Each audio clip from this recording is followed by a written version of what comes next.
Welcome back. So how big of a decline are we seeing in the retail sector? Back in November, department stores were issuing better than expected earnings reports for the third quarter. Stocks were actually going up. That was until the holidays. Reports of weak sales at retailers caused shares of Macy's, JCPenney, Dillard's, and others to drop by double digits. Following the plummet, retailers began closing locations and cutting tens of thousands of jobs. So can they recover, or is this a wake-up call to businesses in the age of e-commerce? Joining us for more is Dr. Michael Snipes, a professor of economics at the University of South Florida, Sarasota Manatee. Kevin Cooper is the president and CEO of the Sarasota Chamber of Commerce, and ABC 7 business commentator Richard Stern is our regular expert on these issues. But Kevin, let me start with you, because the news about Macy's and our local Macy's really, that was a big blow to this community.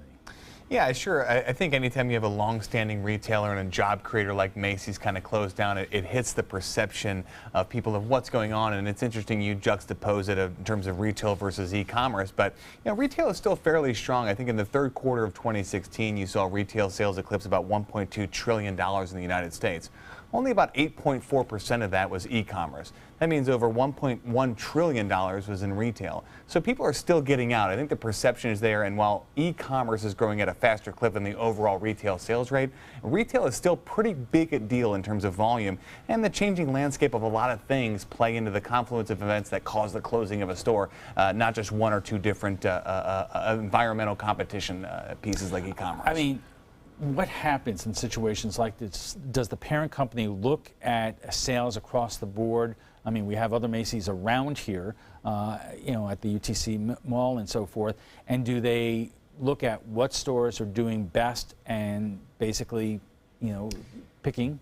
I think traditionally you might look at the profitability per square foot of retail locations, and that ebbs and flows based on the per capita spending in the area and other stores and factors that open up. So what they're going to do on a micro level is locate the profitability of that per square foot and figure out if it's working. If it doesn't work, they're going to shut down that location. But that doesn't mean they're not opening other locations or that other locations aren't more profitable. There's a lot of factors that go into that. So it's not just the dearth of e-commerce or the decline of retail sales. There's a lot of factors that go into it. Professor, what do the trends tell us? Well, I think a lot of what you're seeing is maybe consumers changing the way they shop.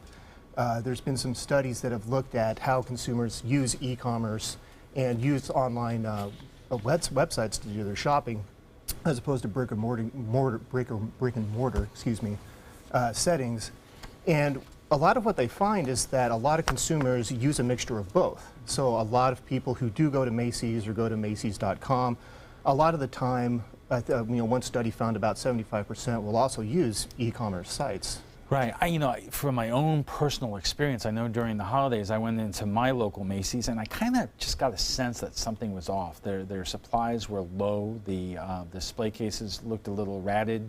And you're not used to that at a chain like Macy's. And Richard, you sent me over some figures just showing 2016 stock performance, and there are some retailers that are doing a lot better, like JCPenney and Walmart, but obviously Macy's 2%, Target 1%, Gap minus 9%. Well, Target is actually minus 1%, but I think the thing that's interesting is what you're seeing is some of these retailers are literally cannibalizing themselves. Target announced, I read it yesterday, that their e-commerce during the months of November and December grew by 40%, but their total sales in the same 2 months were down by 3%, and they have 1,800 stores in the United States. So do the math on that. It basically says that Amazon is starting to run the world. And I'm also wondering what impact stories like the cybersecurity story that we had at Target has on people's confidence that when they go to the store that their information is secure when they use their charge card. I know we have different risks when you shop online, but still too often these stories have been out there. Yeah, but I think that's kind of just a new part of shopping in general. Whether you're going to the gas pump and you're worried about phishing scanners taking your card there, you're worried about you file your taxes online, you do shopping online in the store. I mean, that's just a general portion of being a consumer in today's economy. And so I think there's a general confidence that those folks are ahead of the game. We know those things are going to happen, but there's also bank protection on the back end to protect consumers against people stealing their identity or stealing their cards. So I don't think that's going to affect, to a large part, how retail performance performs moving forward. That's not a risk you can never really completely eliminate at the same time. Right. Our discussion is just getting started. More on retail decline when our forecast is coming up next after this break. Welcome back. If you're just joining us, we are discussing the closing of hundreds of retail department stores across the country, and here on the Suncoast, our guests tonight are Dr. Michael Snipes of USF Sarasota Manatee, Kevin Cooper of the Sarasota Chamber of Commerce, and ABC 7 business commentator Richard Stern. Professor, what are retailers doing out there to correct their business model so they could survive? Well, I think there's a number of strategies that we've seen businesses take over the past several years. I mean, one thing that you can look at is offering new products that they previously didn't offer. One example I can think of is JCPenney now selling kitchen appliances, selling washers, dryers, and appliances like that, things that they normally wouldn't sell, or at least traditionally wouldn't sell.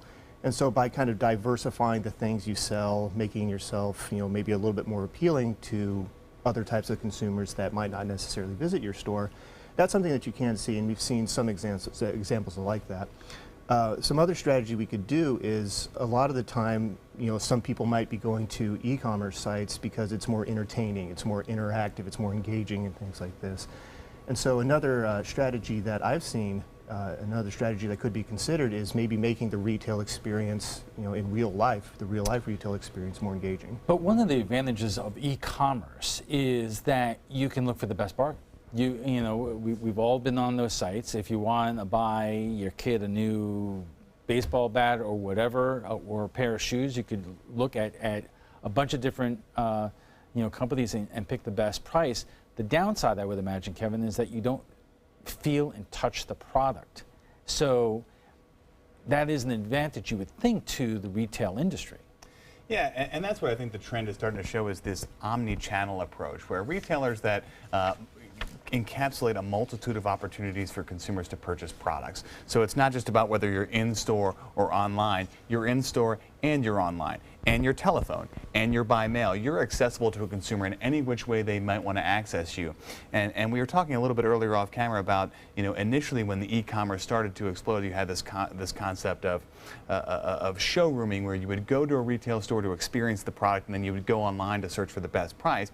And now that trend is kind of reversing into this concept called web rooming, where people will search for the best price online and kind of look at the features and things they want to do. But ultimately, what they want to do is go into the store. They want to feel the product. They want to feel the consumer appliance. They want to see the oven. They want to see the microwave. Or they want to try on the shirt. They want to try on the pants. And they want to have that physical experience that cannot be replaced by e-commerce. And I wanted to ask you about how our smaller retailers in Sarasota County are doing. What did they tell you when they give you a call? What did they tell you at lunch? Because I would imagine that the mom and pop stores are feeling the pinch. Well, it's interesting. I think when you look at the history of retail, you kind of started off with mom and pop, and then you moved to catalog, and then you moved to department stores, and then you moved to big box. And big box was such a disruptor in the early 60s when Kmart and Target and Walmart came on board. Devastated downtown areas. It was crazy. But you're starting to see, again, as time will do, you're starting to see that trend reverse. And small mom and pop stores that are able to provide that specialty experience, not only in terms of the products that consumers are able to access,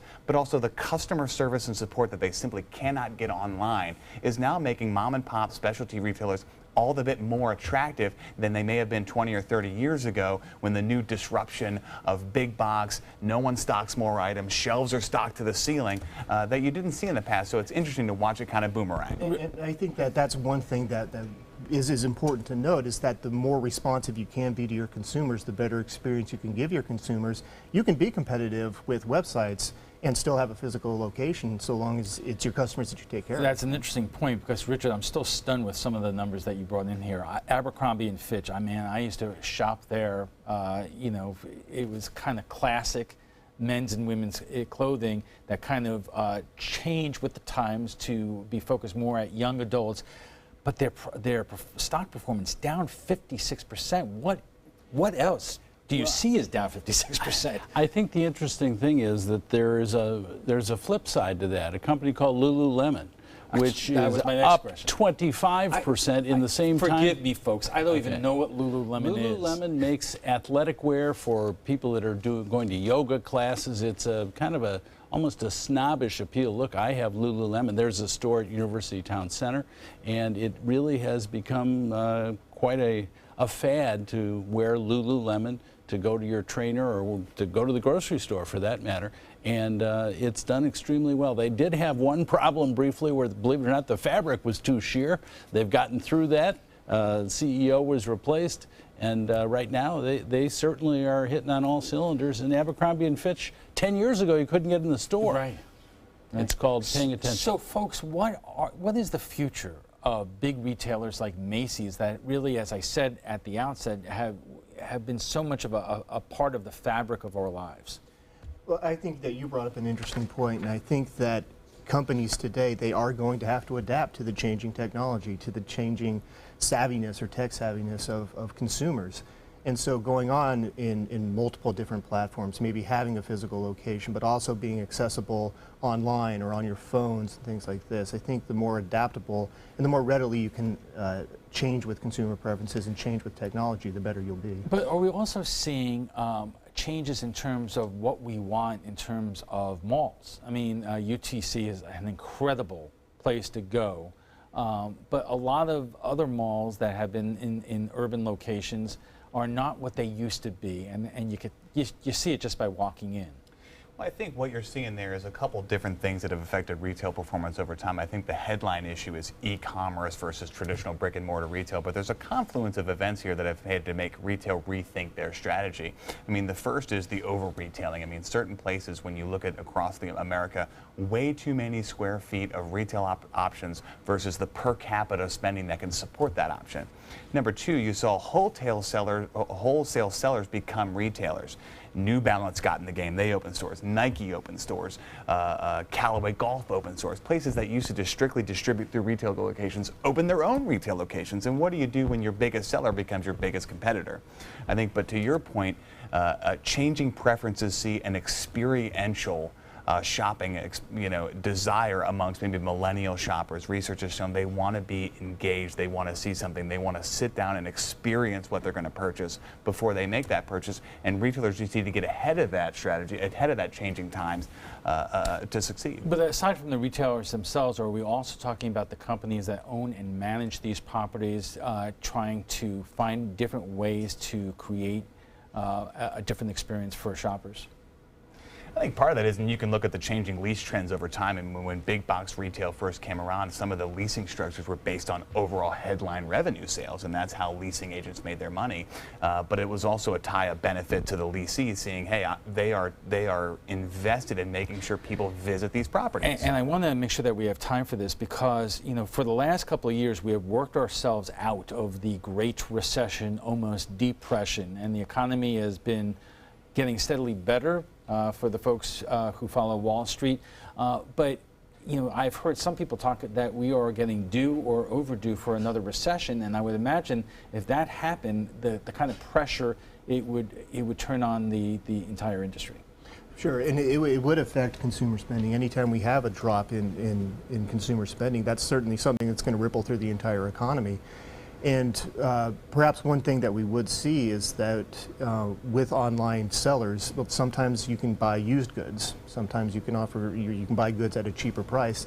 That might be something that consumers then substitute towards, maybe moving away from perhaps maybe a slightly more expensive brick and mortar, maybe moving towards some place where you can get something a little bit cheaper through a website like Amazon or something like that. Let's take a quick break, and when we return, we'll have final thoughts from our guests, plus what some of our viewers are saying about the women's marches that took place on Saturday. Welcome back. Is this the age of the big box department stores coming to the end?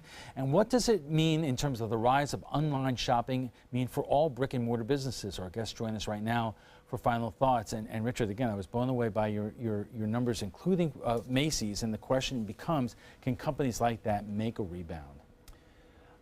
I'm a pretty optimistic guy, but I have to tell you that I think being a big retailer like a Macy's right now, like a Target, is pretty difficult. It seems to me that the big department stores are either going to have to make a huge play in e-commerce, or they're going to be very much like what's happened to the newspaper industry.